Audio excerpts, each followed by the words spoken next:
Direktorat Reserse Narkoba Polda Metro Jaya di bawah pimpinan Kasubdit 3 AKBP Malvino Justisia melakukan pengungkapan industri rumahan pembuatan narkotika dan juga obat-obatan keras tanpa izin edar Badan Pengawas Obat dan Makanan BPOM. Yaitu Drugs Enforcement Administration.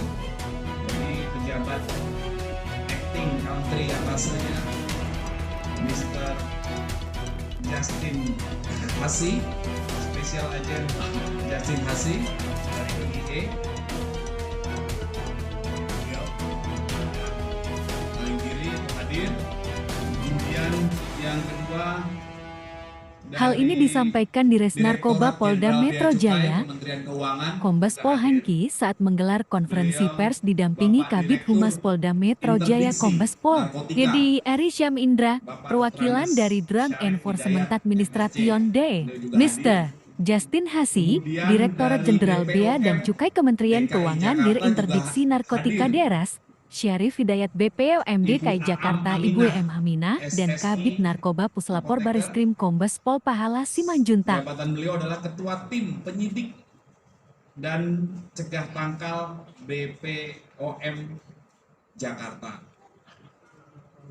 Kemudian dari Bareskrim Polri juga hadir Kabid Narkoba dari Puslapor Bareskrim Kombes Pol Pahala Simanjuntak SIK. Ini diundang oleh semuanya, oleh Pak Direktur Reserse Narkoba Polda Metro Jaya, Kombes Hengki, untuk menjelaskan dan menginformasikan kepada masyarakat bahwa komitmen Polda Metro Jaya dalam hal ini Direktorat Reserse Narkoba Polda Metro Jaya untuk membangun kerjasama atau joint investigasi terhadap musuh bangsa, yaitu narkoba yang sama-sama kita berantas. Ini kerjasama atau joint investigasinya Polda Metro Jaya, Mabes Polri tidak hanya nasional tapi juga sudah internasional. Pada masyarakat, yang pertama mau bekerja sama dengan semua yang hadir ini, terutama Direktorat Narkoba dengan Bea Cukai, Badan Pengawas Obat dan Makanan, untuk sama-sama memberikan informasi tentang peredaran gelap narkoba. Yang kedua, himbauan kedua bagi masyarakat, Bapak Ibu keluarga yang memiliki putra-putri yang diduga menggunakan atau sebagai pengguna narkoba jenis apapun, apakah sabu, ekstasi, ganja, heximer, dan obat-obat berbahaya lainnya, untuk dilakukan rehab di Direktorat Narkoba. Silakan melapor ke Direktorat Narkoba maupun Sat Narkoba Polres tanpa diproses hukum, tapi dengan catatan kesadaran diri sendiri untuk merehab putra-putrinya yang diduga sebagai pecandu atau pengguna narkoba. Sudah ada rumah sakit ketergantungan obat milik pemerintah yang tanpa biaya dilakukan rehab di sana. Tidak dibebankan kepada masyarakat atau orang tua yang memiliki putra-putri yang diduga sudah menjadi pecandu narkoba. Yang ketiga, komitmen kita semua, media cetak elektronik, rekan wartawan, aparat penegak hukum, Direktorat Narkoba, Kepolisian, BP POM, Bea Cukai, sama-sama menyatakan bahwa narkotika, psikotropika maupun obat-obat berbahaya lainnya adalah musuh kita bersama untuk menyelamatkan generasi bangsa terhindar dari penyalahgunaan narkoba.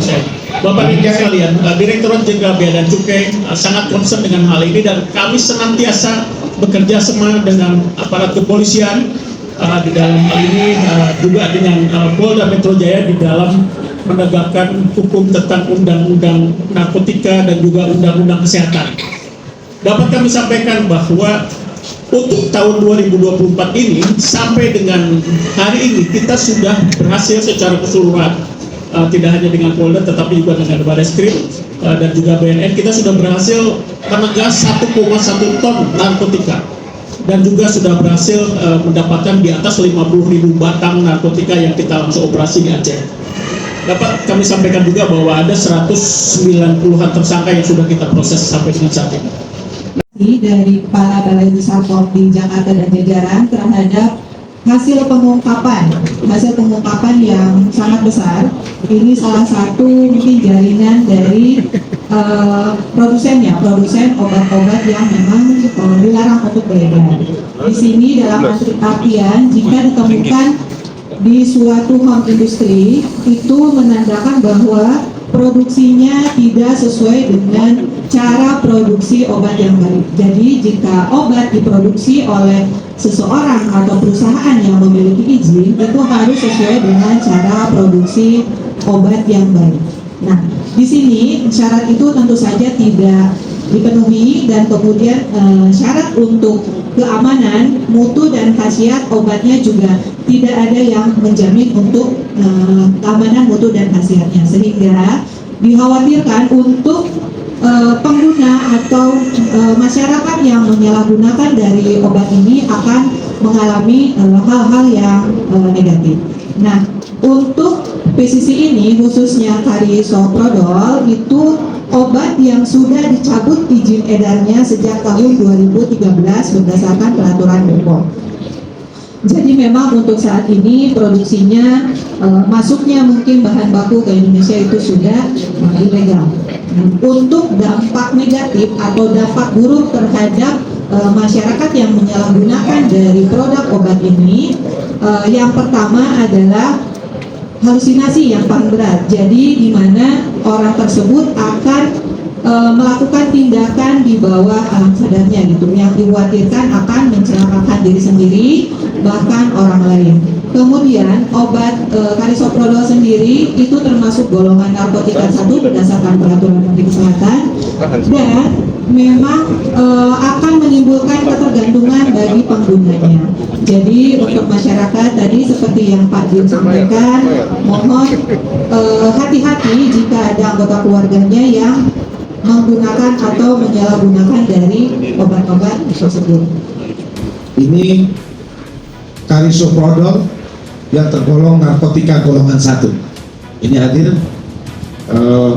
Pak Kombes Pahala Simanjuntak, Kabid Narkoba Puslapor Barreskrim Polri. Sudah kita lakukan pengecekan di laboratorium forensik dengan hasil positif narkotika golongan 1.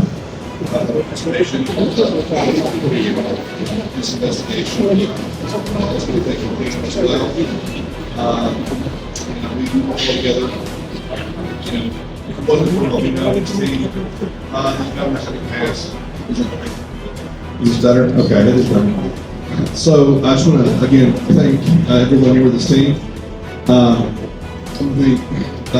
We know for his assistance and dedication to the DEA and for his hard work that he does when we write information. It's not easy working with a little information, but he turns it into a lot, as you can see here in front of you. So the DEA is very appreciative of the hard work that this team puts in, and we're very appreciative of Ricky.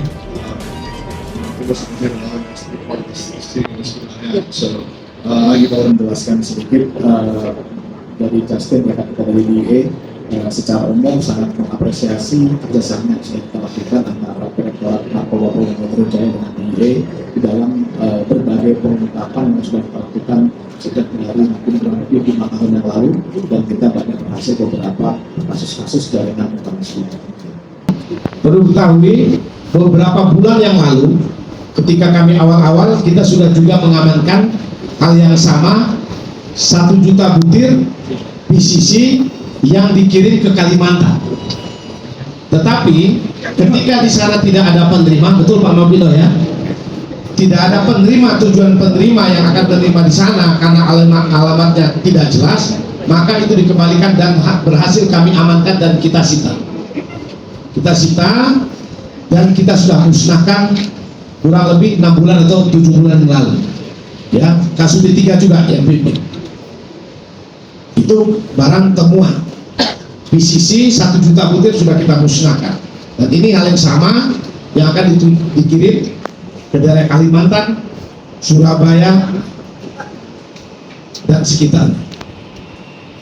Industrinya ini dibuat percaya tidak percaya, termasuk hasil pemeriksaan kita kepada ketua RT yang semula alasannya ketika mesin-mesin ini masuk itu akan mendirikan sebuah bengkel.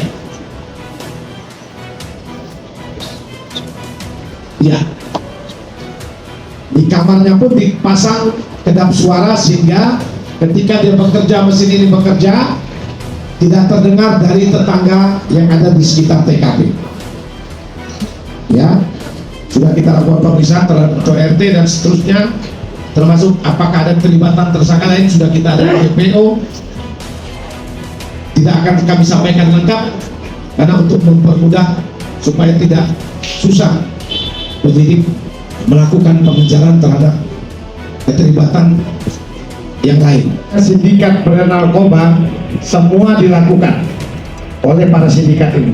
Pengiriman baik melalui contoh, berapa minggu lalu kita sudah ekspos 2,6 kg kerjasama dengan Bea Cukai Bandara Soekarno-Hatta. Kita mengamankan pengiriman kokain 2,6 kg yang dikirim dari Portugal melalui pesawat.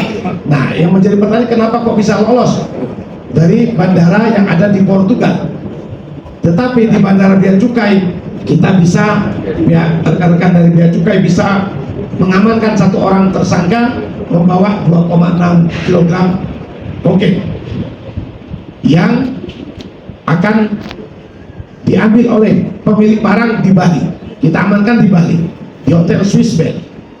Itu yang terjadi. Lewat darat melalui ekspedisi pengiriman, jasa-jasa pengiriman sangat dimungkinkan.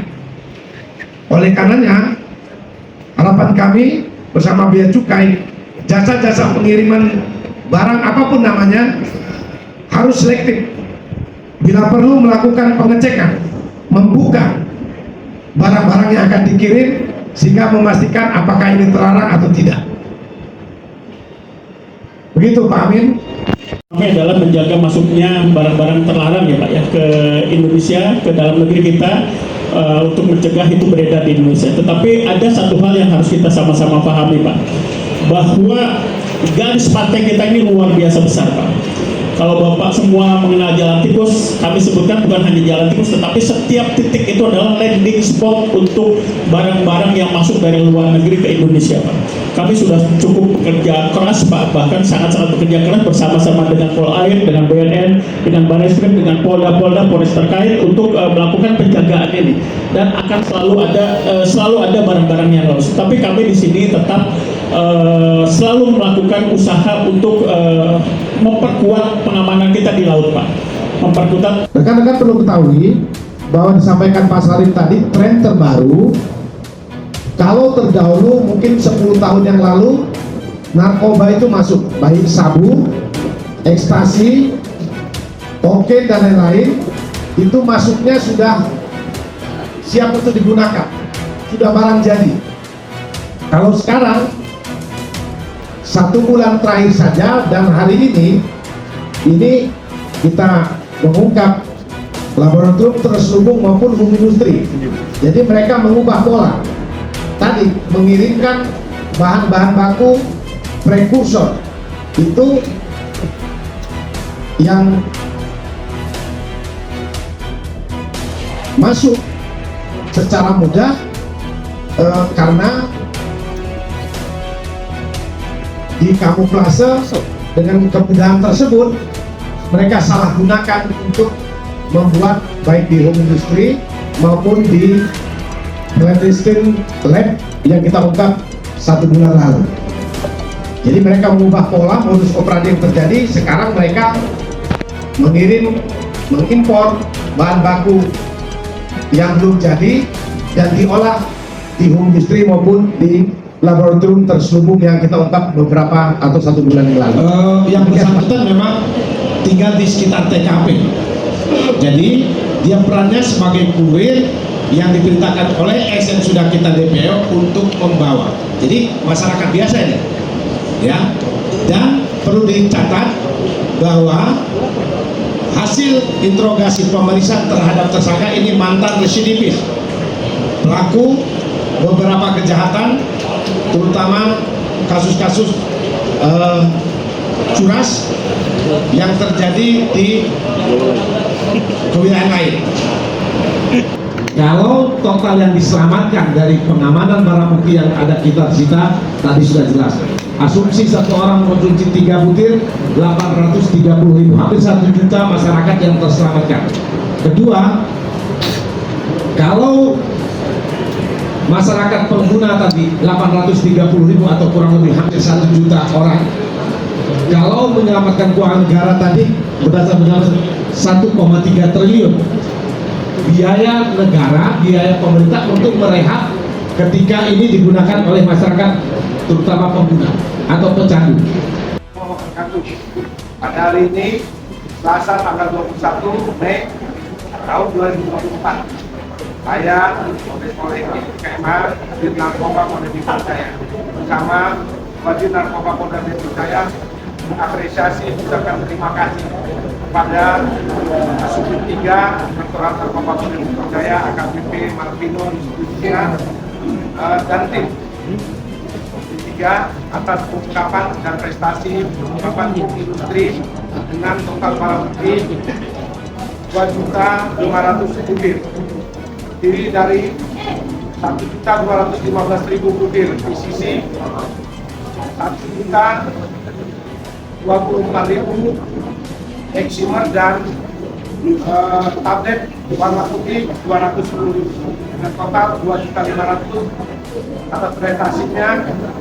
Semoga menjadikan dedikasi bahwa Direktorat Narkoba Polda Metro Jaya bisa berprestasi. Terima kasih. Wassalamualaikum warahmatullahi wabarakatuh. So, saksikan terus liputan dari Derap Detik.